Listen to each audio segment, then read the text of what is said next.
Hi friends, ജംബു ഹോസ്റ്റിൻ്റെ പുതിയൊരു വീഡിയോയിലേക്ക് എല്ലാവർക്കും സ്വാഗതം.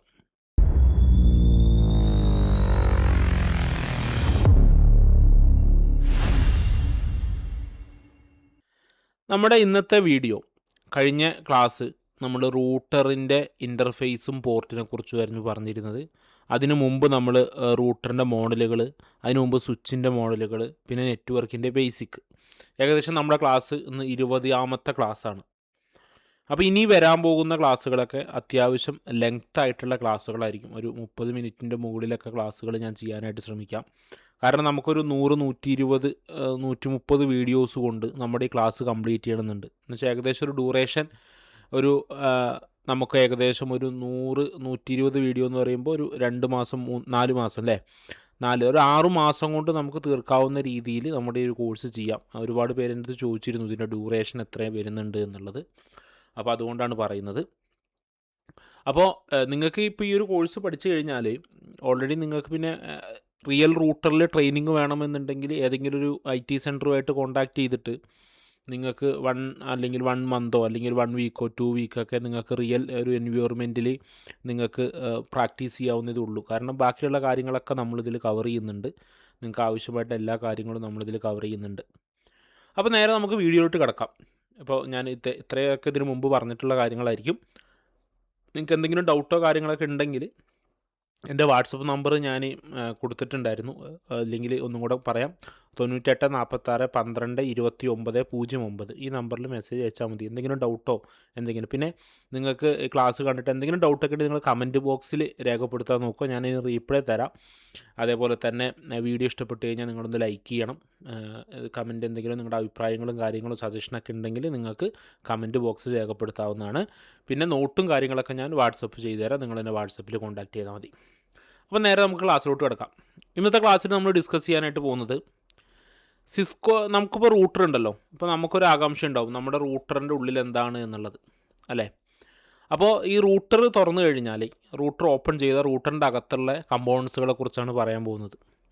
ഇത് സർവീസ് ചെയ്യാനൊന്നും നമ്മൾ പഠിക്കേണ്ട ആവശ്യമില്ല. പക്ഷേ ഏതെല്ലാം കമ്പോണൻസുകൾ ഉണ്ട് എന്നുള്ളതും ഇതിൻ്റെ മെമ്മറി, ഇതെങ്ങനെയാണ് വർക്ക് ചെയ്യുന്നത് എന്നുള്ള കാര്യങ്ങളൊക്കെ നമ്മൾ പഠിക്കണം. കാരണം റൂട്ടറിൻ്റെ ചിപ്പ് ലെവൽ സർവീസൊന്നും നമ്മൾ ഒരു നെറ്റ്വർക്ക് എഞ്ചിനീയർ ചെയ്യേണ്ട ആവശ്യമില്ല.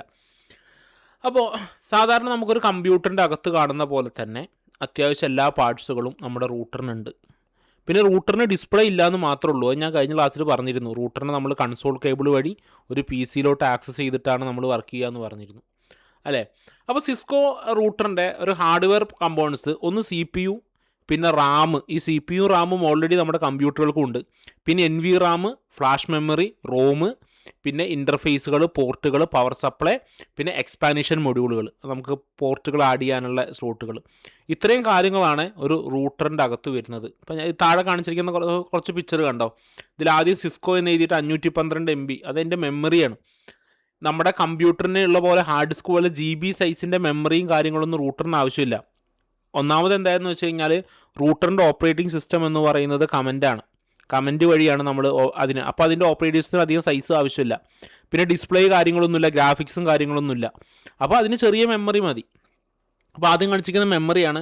രണ്ടാമത് കാണിച്ചിരിക്കുന്നത് ഒരു റൂട്ടറിൻ്റെ മുകൾ വശം ഓപ്പൺ ചെയ്ത് കഴിഞ്ഞാൽ അതിൻ്റെ ഉള്ളിൽ കാണുന്ന അതിൻ്റെ ബോർഡാണ് കാണുന്നത്.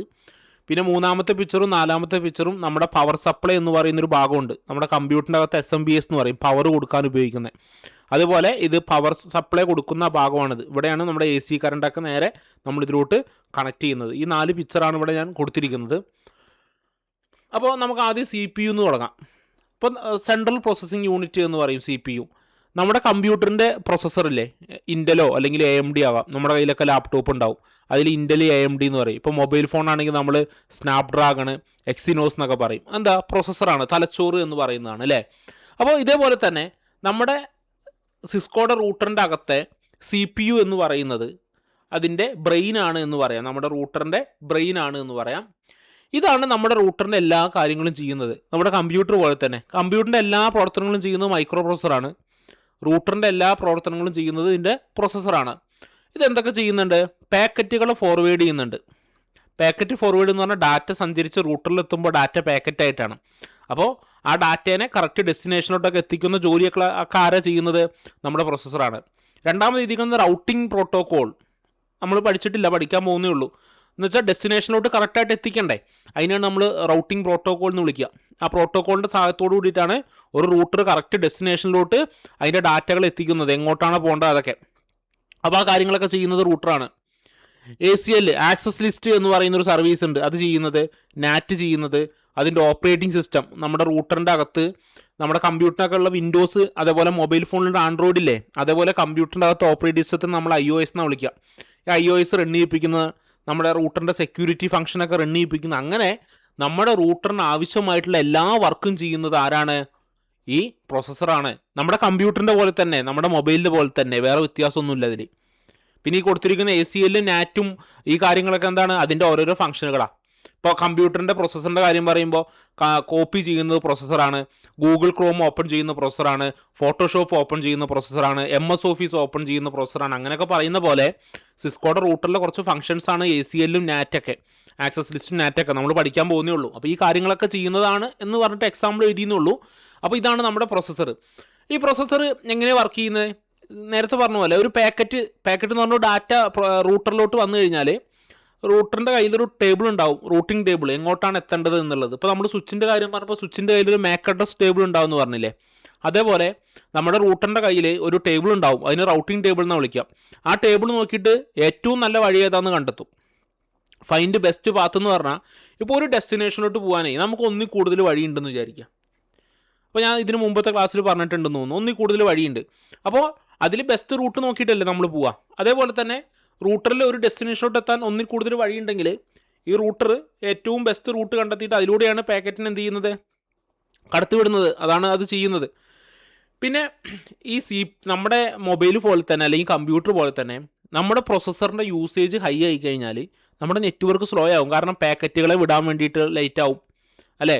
റൂട്ടർ ഹാങ് ആയി കഴിഞ്ഞാൽ കറക്റ്റ് ഡെസ്റ്റിനേഷനിലോട്ട് പോകാനുള്ള റൂട്ടൊക്കെ ആകപ്പാടുണ്ട് ഹാങ് ആവും. അപ്പോൾ റൂട്ടറിൻ്റെ പ്രോസസ്സറും കാര്യങ്ങളൊക്കെ ഓവറായിട്ട് വർക്ക് ചെയ്യുന്നില്ല, അല്ലെങ്കിൽ ഓവറായിട്ട് യൂസേജ് ഹൈ ആവുന്നില്ല എന്നൊക്കെ നോക്കേണ്ടത് നമ്മൾ മോണിറ്റർ ചെയ്തുകൊണ്ടിരിക്കണം, നമുക്കതൊക്കെ നോക്കാനുണ്ട്. അപ്പോൾ റൂട്ടർ ഹാങ് ആയി കഴിഞ്ഞാൽ നെറ്റ്വർക്കിനെ മുഴുവനായിട്ട് ബാധിക്കില്ലേ. നമ്മുടെ കമ്പ്യൂട്ടർ ഹാങ് ആയി കഴിഞ്ഞാൽ നമുക്ക് വർക്കുകളൊന്നും നടക്കില്ലല്ലോ, നമ്മുടെ മൊബൈൽ ഫോൺ ഹാങ് ആയി കഴിഞ്ഞാൽ നമ്മുടെ വർക്കുകളൊന്നും നടക്കില്ലല്ലോ. അത്രേ ഉള്ളൂ. നമ്മുടെ റൂട്ടറിൻ്റെ CPU ഹാങ് ആയി കഴിഞ്ഞാൽ, പ്രോസസ്സർ ലോഡ് ഹൈ ആയി കഴിഞ്ഞാൽ, വർക്കിംഗ് ഹൈ ആയി കഴിഞ്ഞാൽ നമ്മുടെ നെറ്റ്വർക്ക് മൊത്തത്തിൽ ഹാങ് ആവും. അത്രേ ഉള്ളൂ. അല്ല വേറെ ഇതിൽ കൂടുതലായിട്ട് നമ്മളൊന്നും അറിഞ്ഞു വെക്കാനൊന്നുമില്ല. ഇത്രേ ഉള്ളൂ ഇത് സിമ്പിളായിട്ട് പറഞ്ഞു കഴിഞ്ഞാൽ. ഇനി അടുത്തത് റാം വർക്കിംഗ് മെമ്മറി എന്ന് പറയാം. അതിന് വോളറ്റൈൽ എന്ന് പറയും. വോളറ്റൈൽ എന്ന് പറഞ്ഞാൽ ഡാറ്റ ലോസ് ആവും പവർ ഓഫ് ആയി കഴിഞ്ഞാൽ. ഇപ്പോൾ ഞാനൊരു ഉദാഹരണം പറയാം. ഇപ്പോൾ നമ്മുടെ കമ്പ്യൂട്ടറിനെ വെച്ചിട്ട് പറഞ്ഞാൽ കമ്പ്യൂട്ടറിൻ്റെ ഏകദേശം അതേ പ്രവർത്തനം തന്നെയാണ് ഇതിൻ്റെയൊക്കെ നടക്കുന്നത്. നമ്മുടെ കമ്പ്യൂട്ടറിൽ എങ്ങനെ പ്രവർത്തിക്കുന്നത്? നമ്മുടെ എല്ലാ കാര്യങ്ങളും നമ്മുടെ കമ്പ്യൂട്ടറിൽ ചെയ്യുന്നത് മൈക്രോ പ്രോസസ്സറാണ്. ഈ മൈക്രോ പ്രോസസ്സർ എന്താ ചെയ്യുന്നത്? ആ വർക്ക് ചെയ്യാൻ ഒരു സ്ഥലം ആവശ്യമാണ്. ഇപ്പോൾ ഒരു ഉദാഹരണം പറഞ്ഞു കഴിഞ്ഞാൽ നമ്മളൊരു ഫുട്ബോൾ പ്ലെയർ ആണെന്ന് വിചാരിക്കാം. ഇപ്പം ഞാനൊരു ഫുട്ബോൾ പ്ലെയറാണ്, എനിക്ക് നന്നായിട്ട് കളിക്കാൻ അറിയാം. എനിക്ക് കളിക്കണമെങ്കിൽ എനിക്കൊരു ഗ്രൗണ്ട് ആവശ്യമുണ്ട്. ഒരു ഗ്രൗണ്ടിൽ എനിക്ക് കളിക്കാൻ പറ്റുള്ളൂ അല്ലേ. അതേപോലെ ഇവിടെ നടക്കുന്നത് നമ്മുടെ എല്ലാ കാര്യങ്ങളും ചെയ്യുന്നത് പ്രോസസ്സറാണ്. ഈ പ്രോസസ്സറിന് എല്ലാ വർക്കും ചെയ്യാൻ ഒരു സ്ഥലം ആവശ്യമുണ്ട്. ആ സ്ഥലത്തെയാണ് റാം എന്ന് വിളിക്കുക. സിമ്പിളായിട്ട് അത്രേ ഉള്ളൂ. ഇപ്പോൾ ഞാൻ ഫുട്ബോൾ പ്ലെയറാണ്, എനിക്ക് ഫുട്ബോൾ കളിക്കണം, അല്ലെങ്കിൽ ഞാൻ നല്ല സ്കില്ല്, എനിക്ക് ഒരുപാട് ഫുട്ബോൾ വെച്ചിട്ട് എനിക്ക് ഒരുപാട് സ്കില്ല് അറിയാം. അപ്പോൾ എനിക്ക് ആ സ്കില്ലൊക്കെ കാണിക്കണമെന്ന് എനിക്കൊരു ഗ്രൗണ്ട് വേണ്ടേ? ആ ഗ്രൗണ്ടാണ്. അതേപോലെ എൻ്റെ ഈ പ്രോസസ്സർ വർക്ക് ചെയ്യണമെന്നുണ്ടെങ്കിൽ നമ്മുടെ പ്രോസസ്സറിന് എന്ത് വേണം? വർക്ക് ചെയ്യാനൊരു സ്ഥലം ആവശ്യമുണ്ട്. ഈ സ്ഥലത്തെയാണ് നമ്മൾ റാം എന്ന് വിളിക്കുക. Random access memory. കമ്പ്യൂട്ടറിൻ്റെ റാമും അതാണ്, മൊബൈൽ ഫോണിൻ്റെ റാമും അതാണ്, പ്രോസസ്സറിൻ്റെ റാമും അതാണ്. ഇപ്പോൾ നമ്മളൊക്കെ പറയും റാം കൂടുതലുണ്ടെങ്കിൽ ഫോൺ ഹാങ് ആവില്ല എന്ന്, അല്ലെങ്കിൽ നമ്മുടെ കമ്പ്യൂട്ടർ റാം കുറവായിട്ടാണ് ഫോൺ ഹാങ് ആവണേ, അല്ലെങ്കിൽ കമ്പ്യൂട്ടർ ഹാങ് ആവണേന്ന് പറയും. അതുകൊണ്ടാണ് കമ്പ്യൂട്ടർ ഹാങ് ആവണേന്ന് ചോദിച്ചു കഴിഞ്ഞാൽ, അല്ലെങ്കിൽ എൻ്റെ മൊബൈൽ ഫോൺ ഹാങ് ആവണേന്ന് ചോദിച്ചു കഴിഞ്ഞാൽ, റാം കൂടുതൽ ഇട്ടത് കൊണ്ട് നമ്മുടെ കമ്പ്യൂട്ടറിൻ്റെ പെർഫോമൻസ് കൂടുമോ? നമ്മുടെ പ്രോസസ്സറിന് വർക്ക് ചെയ്യാൻ ആവശ്യമായിട്ടുള്ള ഒരു സ്പേസാണ് റാം എന്ന് ഞാൻ പറഞ്ഞല്ലോ. അപ്പോൾ എൻ്റെ പ്രോസസ്സറിന് ഒരു കപ്പാസിറ്റി ഉണ്ടാവും. ഞാൻ കമ്പ്യൂട്ടറിൻ്റെ കാര്യം പറയുന്നത്, പ്രോസസ്സറിൻ്റെ കാര്യം ഇതിൻ്റെ കാര്യമല്ല കേട്ടോ, റൂട്ടറിൻ്റെ കാര്യമല്ല. എൻ്റെ പ്രോസസ്സറിന് വർക്ക് ചെയ്യാൻ, മാക്സിമം വർക്ക് ചെയ്യാൻ ഒരു സ്പേസ് ഉണ്ടാവും, ഒരു കപ്പാസിറ്റി ഉണ്ടാവും. ഇത്ര GB റാം കിട്ടിക്കഴിഞ്ഞാൽ ആ പ്രോസസ്സറിൻ്റെ എല്ലാ പെർഫോമൻസും പുറത്തേക്ക് എടുക്കാം എന്നുള്ളത്. അതിലും കൂടുതൽ റാം അതിന് കൊടുത്തുകൊണ്ട് വല്ല കാര്യമുണ്ടോ? ഇപ്പോൾ എൻ്റെ കയ്യിൽ ഒരു കമ്പ്യൂട്ടർ ഉണ്ട്, ഞാൻ അതിലോട്ട് 128 GB റാം സപ്പോർട്ട് ചെയ്യുന്ന മദർ ബോർഡാണ് ഞാൻ അതിലോട്ട് 128 GB റാം ഇട്ടു. എൻ്റെ പ്രൊസസ്സർ i3 ആണെന്ന് വിചാരിക്കുക. i3 വർക്ക് ചെയ്യാൻ 128 GB റാമിൻ്റെ ആവശ്യമൊന്നും i3 പ്രൊസസ്സറിന് ഒരു ജനറേഷനും ആവശ്യമില്ല. അതേപോലെയാണ്. അപ്പോൾ റാം കൂടുതലായതുകൊണ്ട് പെർഫോമൻസ് കൂടണമെന്നൊന്നുമില്ല. പക്ഷേ ആ പ്രൊസസ്സറിൻ്റെ മാക്സിമം പെർഫോമൻസിന് വർക്ക് ചെയ്യണമെന്നുണ്ടെങ്കിൽ അതിന് മാക്സിമം റാം നമ്മൾ അതിന് സപ്പോർട്ട് ചെയ്യുന്നതിൻ്റെ മാക്സിമം റാം നമ്മൾ എന്ത് ചെയ്താൽ മതി, ഇട്ട് കൊടുത്താൽ മതി. അതേപോലെയാണ് ഈ പറയുന്ന റൂട്ടറിൻ്റെ കാര്യത്തിലും. റൂട്ടറിൻ്റെ പ്രൊസസ്സർ വർക്ക് ചെയ്യുന്നത് എവിടെ വെച്ചിട്ടാണ്? റാമിലാണ്. അപ്പം നമ്മൾ പ്രൊസസ്സറിനെ കൊണ്ട് ഇങ്ങനെ വർക്ക് ചെയ്യിപ്പിക്കുന്നത്, ഈ പ്രൊസസ്സർ നമ്മൾ കൊടുക്കുന്ന വർക്കുകളൊക്കെ ചെയ്യുന്നത് എവിടെ ഇരുന്നിട്ടാണ്? നമ്മുടെ റാമിലിരുന്നിട്ടാണ്. അപ്പോൾ റാം എന്ന് പറയുന്നത് ഒരു വർക്കിംഗ് പ്ലാറ്റ്ഫോമാണ്. ആരുടെ? പ്രൊസസ്സറിൻ്റെ. പിന്നെ വോളറ്റൈൽ എന്ന് പറയാനുള്ള കാരണം data lost after power of. നമ്മളിപ്പോൾ വർക്ക് ചെയ്തുകൊണ്ടിരിക്കുകയാണ്. അപ്പോൾ നമ്മളിപ്പോൾ റൂട്ടറിൽ ഇങ്ങനെ കോൺഫിഗറേഷൻ ചെയ്തുകൊണ്ടിരിക്കുകയാണ്. ഈ ചെയ്തുകൊണ്ടിരിക്കുന്ന ഏതിലാ? റാമിൽ വെച്ചിട്ടാ. പ്രൊസസ്സർ റാമിൽ കൊണ്ടുവന്ന് വെച്ചിട്ടാ. പെട്ടെന്ന് പവർ ഓഫായി നോക്കുക, ഞാൻ ആ ചെയ്തുകൊണ്ടിരിക്കുന്ന കാര്യങ്ങൾ പോയി. ഇപ്പോൾ ഞാൻ കമ്പ്യൂട്ടറിൽ ഒരു കാര്യം ഇങ്ങനെ ചെയ്തുകൊണ്ടിരിക്കുക, പെട്ടെന്ന് പവർ ഓഫായി. പ്രൊസസ്സർ എവിടെ വെച്ചിട്ട് വർക്ക് ചെയ്യുന്നത്? റാമിൽ വെച്ചിട്ടാണ്. അപ്പോൾ ആ ഡാറ്റ ലോസ് ആവില്ലേ? സെയിം ഫംഗ്ഷനാണ് ഇവിടെയും. അപ്പോൾ റാം എന്ന് പറയുന്നത് പ്രൊസസ്സർ വർക്ക് ചെയ്യുന്ന സ്ഥലത്തെയാണ് റാം എന്ന് പറയും. ഈ രണ്ട് കാര്യവും ഏതിൻ്റെയാണ്? കമ്പ്യൂട്ടറിൻ്റെ അതേ ഫംഗ്ഷൻ തന്നെയാണ് റൂട്ടറിലും വരുന്നത്. അതെന്താണ്? Running configuration. റണ്ണിങ് കോൺഫിഗറേഷൻ എന്ന് പറഞ്ഞാൽ ഞാൻ ചെയ്തുകൊണ്ടിരിക്കുന്ന കാര്യങ്ങൾ, അതിനാണ് റണ്ണിങ് കോൺഫിഗറേഷൻ എന്ന് വിളിക്കുക. Routing table, ARP table, packet buffer, active processor, iOS എന്താ? ഇതിൻ്റെ ഓപ്പറേറ്റിംഗ് സിസ്റ്റം വിളിക്കുന്ന പേരാണ് റൂട്ടറിൻ്റെ. അപ്പോൾ നമ്മുടെ കമ്പ്യൂട്ടറിൻ്റെ ഓപ്പറേറ്റിംഗ് സിസ്റ്റം വിൻഡോസ് ആണ്, അല്ലെങ്കിൽ ലിനക്സ് ആണ്. അതേപോലെ റൂട്ടറിൻ്റെ ഓപ്പറേറ്റിംഗ് സിസ്റ്റത്തെ iOS എന്ന് വിളിക്കുക. ഈ iOS ഒക്കെ പ്രൊസസ്സർ എവിടെ കൊണ്ടുവന്നിട്ടാണ് ലോഡ് ചെയ്ത് നമുക്ക് ലോഡായി തരുന്നത്? റാമിൽ വെച്ചിട്ടാണ്. നമ്മുടെ കമ്പ്യൂട്ടറിലും അങ്ങനെ തന്നെയാണ്. നമുക്കിപ്പോൾ 8 GB റാം ഉള്ളതാണെങ്കിൽ 8 GB ഫ്രീ ആയിട്ട് കിട്ടും വർക്ക് ചെയ്യാൻ. അത്രയില്ല, കാരണം അതിൽ നമ്മുടെ ഓപ്പറേറ്റിംഗ് സിസ്റ്റം എന്താകുന്നുണ്ടാവും? റണ്ണാവുന്നുണ്ടാവും. അപ്പോൾ ഇത്ര കാര്യം മനസ്സിലാക്കി വെക്കുക. റാം എന്ന് പറയുന്നത് വർക്കിംഗ് പ്ലാറ്റ്ഫോമാണ് എന്ന് നോക്കാം. അടുത്തതാണ് NVRAM. NVRAM എന്ന് പറഞ്ഞാൽ നോൺ വോളറ്റൈൽ. വോളറ്റൈൽ എന്ന് പറഞ്ഞാൽ എന്തായിരുന്നു നേരത്തെ? പവർ ഓഫായി കഴിഞ്ഞാൽ ഡാറ്റകൾ പോകുന്ന മെമ്മറിക്കാണ് നമ്മൾ വോളറ്റൈൽ എന്ന് വിളിക്കുക. അതുകൊണ്ടാണ് നമ്മൾ റാമിൽ വർക്ക് ചെയ്തുകൊണ്ടിരിക്കുമ്പോൾ പവർ ഓഫായി കഴിഞ്ഞാൽ ആ ഡാറ്റ പോകുന്നത് കൊണ്ടാണ് നമ്മളതിനെ വോളറ്റൈൽ എന്ന് പറഞ്ഞിരുന്നത്. അടുത്ത ഒരു പാർട്ടാണ് NVRAM, നോൺ വോളറ്റൈൽ റാം എന്ന് പറയുന്നൊരു സെക്ഷൻ ഉണ്ട്. ആർക്ക്? നമ്മുടെ റൂട്ടറിന്. അതിലെന്താ ഉണ്ടാവുക? Data not lost after power off. Power ഓഫായി കഴിഞ്ഞാലും ഡാറ്റ പോവില്ല, പവർ ഓൺ ആക്കി കഴിഞ്ഞാലും NVRAMൽ നമ്മൾ എടുത്തു വെച്ചിട്ടുള്ള ഡാറ്റകൾ അവിടെ തന്നെ ഉണ്ടാകും. മെമ്മറിയിൽ, നോൺ വോളറ്റൈൽ മെമ്മറിയിൽ നമ്മൾ എടുത്തു വെച്ചിട്ടുള്ള ഡാറ്റകൾ അവിടെ തന്നെ ഉണ്ടാവും. Startup configuration, startup configuration. നേരത്തെ നമ്മൾ തൊട്ട് പിന്നിൽ നമ്മൾ റണ്ണിങ് കോൺഫിഗറേഷൻ പറഞ്ഞിരുന്നു. ഇപ്പോൾ ഇവിടെ നമ്മൾ സ്റ്റാർട്ടപ്പ് കോൺഫിഗറേഷൻ എന്ന് വിളിക്കാം. ഈ സ്റ്റാർട്ടപ്പ് കോൺഫിഗറേഷൻ എന്താണെന്ന് വെച്ചാൽ, ഇപ്പം ഞാൻ എൻ്റെ റൂട്ടറിൽ ഒരുപാട് കോൺഫിഗറേഷൻ സേവ് ചെയ്ത് വെച്ചിട്ടുണ്ടെന്ന് വിചാരിക്കാം. ഞാൻ എൻ്റെ റൂട്ടർ പവർ ഓഫ് ചെയ്തു. പവർ ഓണായി വരുമ്പോൾ റൂട്ടറിൻ്റെ iOS ആദ്യം ലോഡാവും, എന്ന് വെച്ചാൽ ഓപ്പറേറ്റിംഗ് സിസ്റ്റം ലോഡാവും. അതിനുശേഷം ഈ സ്റ്റാർട്ടപ്പ് കോൺഫിഗ് എന്ന് പറഞ്ഞാൽ എന്താ? ഞാൻ ഇതിൻ്റെ NVRAMൽ, നോൺ വോളറ്റൈൽ മെമ്മറിയിൽ സേവ് ചെയ്ത് വെച്ച കാര്യങ്ങളും എന്താവുന്നുണ്ട്? ഓപ്പൺ ആയിട്ട് വരുമല്ലോ. കാരണം NVRAM എന്താണ്? പവർ ഓഫായി കഴിഞ്ഞാലും നമുക്ക് ഡാറ്റ നഷ്ടപ്പെടില്ല. അപ്പം ഞാൻ ഓൾറെഡി സേവ് ചെയ്ത് വെച്ച കാര്യങ്ങൾ ഏതിൽ വരും?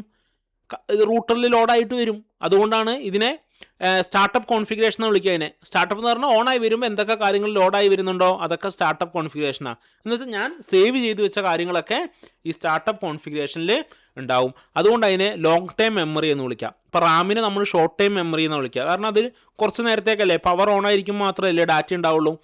അപ്പോൾ സത്യത്തിൽ അവിടെ നടക്കുന്ന പ്രൊസീജിയർ എന്താ? ഞാൻ റാമിലിരുന്ന് വർക്ക് ചെയ്യുന്നു എന്ന് വെച്ചാൽ ഞാൻ റൂട്ടറിൻ്റെ റണ്ണിങ് കോൺഫിഗറേഷനിലിരുന്ന് വർക്ക് ചെയ്യുന്നു.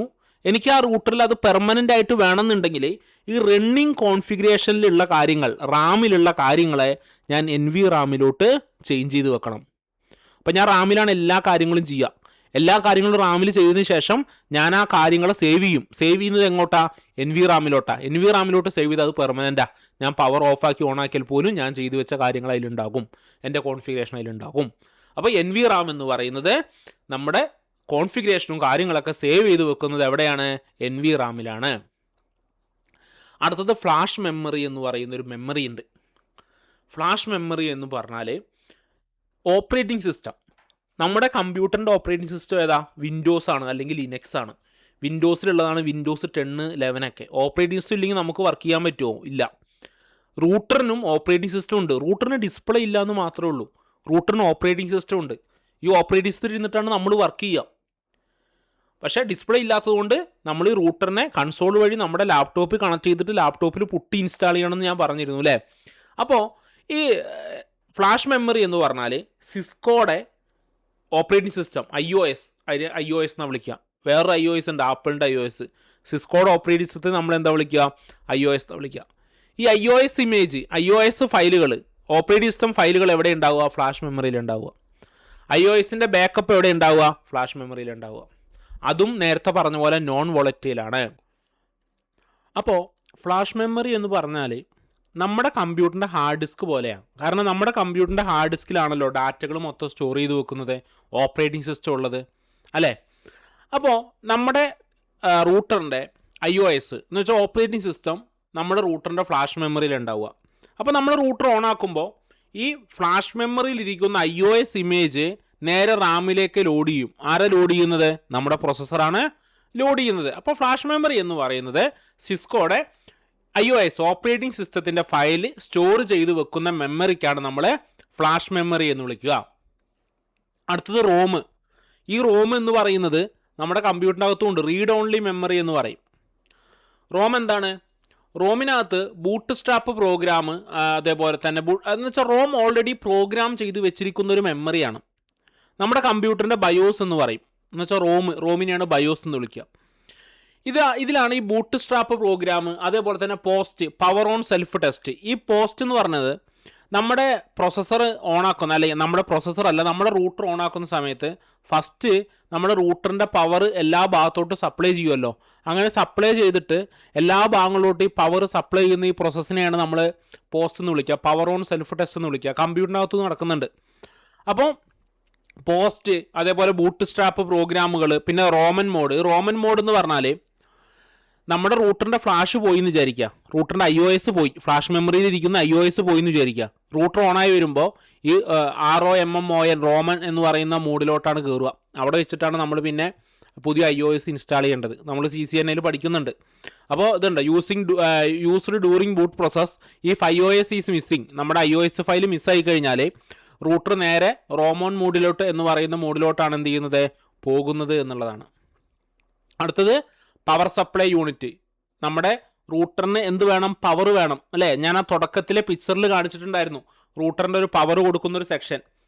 അപ്പോൾ റൂട്ടറിന് പവർ കൊടുക്കുന്നത് ആരാണ്? ഈ PSU എന്ന് പറയുന്ന ഭാഗമാണ് റൂട്ടറിലെ. ആ ഒരു സെക്ഷൻ AC കറണ്ടിനെ DC ആക്കി എന്താ പറയുക, ഇതിൻ്റെ പവർ സപ്ലൈ ചെയ്ത് കൊടുക്കും നമ്മുടെ പ്രൊസസ്സറിലോട്ടല്ല, റൂട്ടറിൻ്റെ എല്ലാ ഭാഗത്തിലോട്ടും എന്ത് ചെയ്യുന്നു? പവർ സപ്ലൈ ചെയ്ത് കൊടുക്കും. ഈ PSU വഴിയാണ് റൂട്ടറിന് പവർ കിട്ടുന്നത്. Some enterprise routers have dual power supply. അതെന്താണെന്ന് വെച്ചാൽ ഇപ്പോൾ നമ്മുടെ ചില റൂട്ടറുകൾക്ക്, എൻ്റർപ്രൈസിലെ കമ്പനികളിലൊക്കെ ഉപയോഗിക്കുന്ന എൻ്റർപ്രൈസ് മോഡലുള്ള റൂട്ടറുകൾക്ക് 2 പവർ സപ്ലൈ ഉണ്ടാവും. 2 നമുക്ക് പവറിലോട്ട് കുത്തി വെക്കാം. കാരണം എന്താ? ഇനി അഥവാ ഒരു പവർ സപ്ലൈ ഫെയിലിയർ ആയാൽ അടുത്ത പവർ സപ്ലൈ ഓട്ടോമാറ്റിക്കായിട്ട് ഓണല്ലേ, അപ്പോൾ അതുവഴി പവർ കിട്ടിക്കോളും. അല്ലെങ്കിൽ ഇപ്പോൾ ആലോചിച്ച് നോക്കിയാൽ നമ്മുടെ റൂട്ടറിൻ്റെ പവർ സപ്ലൈ ഫെയിലിയർ ആയി കഴിഞ്ഞാൽ റൂട്ടർ ഡൗൺ ആവും. റൂട്ടർ ഡൗൺ ആയി കഴിഞ്ഞാൽ ആ റൂട്ടറുമായിട്ട് കണക്ട് ചെയ്ത മറ്റ് നെറ്റ്വർക്കുകൾക്കൊന്നും കണക്ഷൻ കിട്ടില്ല. നെറ്റ്വർക്ക് മൊത്തത്തിൽ ഡൗൺ ആയി പോയില്ലേ. അപ്പോൾ അതുകൊണ്ടാണ് എന്ത് ചെയ്യുന്നത്? 2 പവർ സപ്ലൈ കൊടുക്കുന്നത്. 2 പവർ സപ്ലൈ നമ്മൾ കണക്ട് ചെയ്ത് വെക്കും. അപ്പോൾ അഥവാ ഒരു പവർ സപ്ലൈ ഫെയിൽ ആയി കഴിഞ്ഞാലും അടുത്ത പവർ സപ്ലൈ വഴി പവർ കിട്ടിക്കോളും. If PSU fails router shut down ആകും എന്നുള്ളതാണ്. പിന്നെ കൂളിംഗ് സിസ്റ്റമാണ്. അപ്പോൾ ഇതിൻ്റെ അകത്ത് പ്രൊസസ്സർ ഉണ്ട്, റോം ഉണ്ട്, റാം ഉണ്ട്, ഫ്ലാഷ് മെമ്മറി ഉണ്ട്, അങ്ങനെ കുറേ കാര്യങ്ങളുണ്ടെന്ന് നമ്മൾ പഠിച്ചു അല്ലേ. അപ്പോൾ ഇതെല്ലാം വർക്ക് ചെയ്തു 24 hours ഒക്കെ വർക്ക് ചെയ്യുന്നതാണെന്ന് വിചാരിക്കുക, ഹീറ്റ് ആവില്ലേ. അപ്പോൾ അതിനെ കൂളാക്കാൻ എന്ത് വേണം? ഫാൻ വേണം. നമ്മുടെ ഇപ്പോൾ കമ്പ്യൂട്ടറിൻ്റെ അകത്തും ലാപ്ടോപ്പിൻ്റെ അകത്തൊക്കെ കൂളിംഗ് ഫാൻ ഇല്ലേ. അതേപോലെ എൻ്റർപ്രൈസ് റൗട്ടേഴ്സിന് എന്തുണ്ടാവും? എൻ്റർപ്രൈസ് റൗട്ടേഴ്സിനാണ് ഇൻറ്റേർണൽ കൂളിംഗ് ഫാൻ ഉണ്ടാവുക. നോർമൽ ഇപ്പോൾ 2960 എന്നൊക്കെ പറഞ്ഞ റൂട്ടറുകളുണ്ട്, അതിൻ്റെ അകത്ത് ചെറിയ ഫാനുകളുണ്ട്. പക്ഷേ എൻ്റർപ്രൈസ് റൗട്ടേഴ്സിന് കുറച്ചും കൂടെ വലിയ കൂളിംഗ് സിസ്റ്റങ്ങൾ ഉണ്ടായിരിക്കും. കാരണം എന്താണ്? അതിന് ഭയങ്കര ഹീറ്റ് ആകുമ്പോൾ ആ ഹീറ്റിനെ പുറത്തോട്ട് കളയാനാണ്. ഇനി ചെറിയ റൂട്ടറില്ലേ, ഇപ്പോൾ 1841 പോലുള്ള മോഡലുകളില്ലേ, അതിനെന്തില്ല, ഉള്ളിൽ ഇത് വരില്ല, ഫാൻ വരാത്ത ടൈപ്പുകളുണ്ട്. അപ്പോൾ അത് ഫാൻലെസ് ആണ്, അത് ഓവർ ഹീറ്റിംഗ്. അപ്പോൾ ഈ സാധാരണ നമ്മുടെ സർവർ റൂമും കാര്യങ്ങളൊക്കെ AC-യിലാണ് നമ്മൾ വെക്കുക. കാരണം എന്താ? ഈ ഡിവൈസുകളൊക്കെ ഓവറായിട്ട് ഹീറ്റായിട്ട് ഡാമേജ് ആവാതിരിക്കാൻ വേണ്ടിയിട്ടാണ്. അപ്പോൾ ഹീറ്റിംഗ് ഫാനും കാര്യങ്ങളൊക്കെ ഏതിൻ്റെ അകത്ത് വരും? സിസ്കോ റൂട്ടേഴ്സിൻ്റെ അകത്ത്, എൻ്റർപ്രൈസ് റൂട്ടേഴ്സിൻ്റെ അകത്ത് വരും എന്നുള്ളതാണ്. പിന്നെ എക്സ്പാൻഷൻ സ്ലോട്ട് മൊഡ്യൂൾ, ഇത് ഞാൻ കഴിഞ്ഞ ക്ലാസ്സിൽ പറഞ്ഞിട്ടുണ്ടായിരുന്നു. നമുക്ക് മൊഡ്യൂളുകൾ ആഡ് ചെയ്യാൻ വേണ്ടിയിട്ട് നമുക്ക് കാർഡ് ഇട്ടിട്ടുണ്ട് എന്നുള്ളത്, അല്ല സ്പേസ് ഇട്ടിട്ടുണ്ട് എന്നുള്ളത്. അത് ഇൻ്റർഫേസ് കാർഡുകൾ, HWIC, നെറ്റ്വർക്ക് മൊഡ്യൂളുകൾ, WIC പോലുള്ളത്, അത് സീരിയൽ പോർട്ട് ആഡ് ചെയ്യാനൊക്കെ. കാരണം റൂട്ടറിന് സീരിയൽ പോർട്ട് ഉണ്ടാവില്ലല്ലോ, നമ്മൾ ആ ഒരു സ്ലോട്ടിലോട്ട് സീരിയൽ പോർട്ട് ആഡ് ചെയ്യുക എന്ന് പറഞ്ഞിരുന്നല്ലോ. അതുപോലെ ഫൈബർ, SFP കേബിളുകളൊക്കെ കണക്ട് ചെയ്യാൻ വേണ്ടിയിട്ടുള്ള ഫൈബറിൻ്റെ മൊഡ്യൂളൊക്കെ ആഡ് ചെയ്യാൻ ആവശ്യമായിട്ടുള്ള സ്ലോട്ടുകളും റൂട്ടറിലും ഉണ്ടാവും. ഞാൻ കഴിഞ്ഞ ക്ലാസ്സിൽ അത് എക്സ്പ്ലെയിൻ ചെയ്തതാണ്. പിന്നെ വേണ്ടത് മെയിനായിട്ടുള്ള ബോർഡ് ഉണ്ടാവും. ഒരു ബോർഡിലായിരിക്കും ഈ പറയുന്ന CPU-യും റാമും ഫ്ലാഷ് മെമ്മറിയും ഇൻ്റർഫേസും പവർ എല്ലാം കണക്ട് ചെയ്തിട്ടുണ്ടാവും. അതിനെയാണ് മദർ ബോർഡ് എന്ന് വിളിക്കുക. ഇപ്പോൾ നമ്മുടെ മൊബൈൽ ഫോണിൻ്റെ അകത്തൊരു ബോർഡില്ലേ, നമ്മുടെ കമ്പ്യൂട്ടറിൻ്റെ അകത്തൊരു ബോർഡുണ്ട്, നമ്മുടെ ലാപ്ടോപ്പിൻ്റെ അകത്തൊരു ബോർഡുണ്ട്, അതുപോലെ റൂട്ടറിൻ്റെ അകത്തൊരു ബോർഡുണ്ട്. അതിനെയാണ് മദർ ബോർഡ് എന്ന് വിളിക്കുക. എല്ലാ ഹാർഡ്വെയർ കമ്പോണൻസും മദർ ബോർഡുമായിട്ട് കണക്റ്റഡ് ആയിരിക്കും. അപ്പോൾ ഹാർഡ്വെയറിൻ്റെ ഒരു സമ്മറി ടേബിൾ എന്ന് പറയുന്നതാണ്. CPU എന്താണ്, എല്ലാ കാര്യങ്ങളും പ്രോസസ്സ് ചെയ്യുന്നതും കൺട്രോൾ ചെയ്യുന്നതും CPU ആണ്. റാം എന്താണ്, CPU വർക്ക് ചെയ്യുന്ന സ്പേസിനെയാണ് റാം എന്ന് വിളിക്കുക. NVRAM എന്താണ്, നമ്മുടെ കോൺഫിഗറേഷനും കാര്യങ്ങളൊക്കെ സേവ് ചെയ്ത് വെക്കുന്ന എവിടെയാണ്, NVRAM-ലാണ്. ഫ്ലാഷ് മെമ്മറി എന്താണ്, റൂട്ടറിൻ്റെ iOS ഫയല് സേവ് ചെയ്യുന്നത് ഫ്ലാഷ് മെമ്മറിയിലാണ്. റോം എന്താണ്, ബൂട്ട് സ്ട്രാപ്പ് പ്രോഗ്രാം, ബൂട്ടായി വരുമ്പോഴുള്ള അതിൻ്റെ കുറച്ച് കോൺഫിഗറേഷൻ, ബൂട്ടാവാൻ ആവശ്യമായിട്ടുള്ള പ്രോഗ്രാമും കാര്യങ്ങളൊക്കെ ഇതിലായിരിക്കും റോമിലാണ് ഉണ്ടാവുക. ഇൻ്റർഫേസ് എന്തിനാണ്, റൂട്ടറുകൾ മറ്റ് നെറ്റ്വർക്കായിട്ട് കണക്ട് ചെയ്യാൻ വേണ്ടിയിട്ടാണ്. PSU എന്ന് പറഞ്ഞാൽ എന്താണ്, പവർ സപ്ലൈ, എല്ലാവർക്കും പവർ കൊടുക്കാനാണ്. മൊഡ്യൂളുകൾ എന്താണ്, റൂട്ടറിന് ആവശ്യമായിട്ടുള്ള പോർട്ടുകൾ ആഡ് ചെയ്യാൻ വേണ്ടിയിട്ടാണ്. ഇപ്പോൾ നിങ്ങൾക്ക് റൂട്ടറിൻ്റെ ഒരു ഇൻറ്റേർണൽ പാർട്ടിനെ കുറിച്ച് ക്ലിയർ ആയിട്ടുണ്ടാവുമെന്ന് വിചാരിക്കുന്നു. ഇനി നമുക്ക് അടുത്ത ക്ലാസ്സിൽ റൂട്ടർ എങ്ങനെയാണ് കോൺഫിഗർ ചെയ്യുന്നതെന്നുള്ള കാര്യങ്ങളൊക്കെ നമുക്ക് നോക്കാം. നിങ്ങളുടെ ഫ്രണ്ട്സിന് ആർക്കെങ്കിലും CCNA പഠിക്കാൻ താല്പര്യം ഉണ്ടെന്നുണ്ടെങ്കിൽ നിങ്ങൾ ഈ ഒരു ചാനലൊന്ന് റെക്കമെൻഡ് ചെയ്ത് കൊടുക്കുക. ആരെങ്കിലും സബ്സ്ക്രൈബ് ചെയ്യാത്തവരുണ്ടെങ്കിൽ ഈ ചാനലൊന്ന് സബ്സ്ക്രൈബ് ചെയ്യുക. അതുപോലെ തന്നെ നിങ്ങളുടെ ക്ലാസ്സിനെ കുറിച്ചുള്ള നിങ്ങളുടെ അഭിപ്രായങ്ങളും കാര്യങ്ങളൊക്കെ ക്ലാസ് കേട്ടവർ കമൻറ്റ് സെക്ഷനിലൊന്ന് രേഖപ്പെടുത്തുക. എന്തെങ്കിലും ഡൗട്ടും കാര്യങ്ങളൊക്കെ ഉണ്ടെങ്കിൽ നിങ്ങൾക്ക് കമൻറ്റ് സെക്ഷനിൽ നിങ്ങൾക്ക് രേഖപ്പെടുത്താം. അപ്പോൾ നമുക്ക് നാളെ പുതിയൊരു ക്ലാസ്സുമായിട്ട് കാണാം.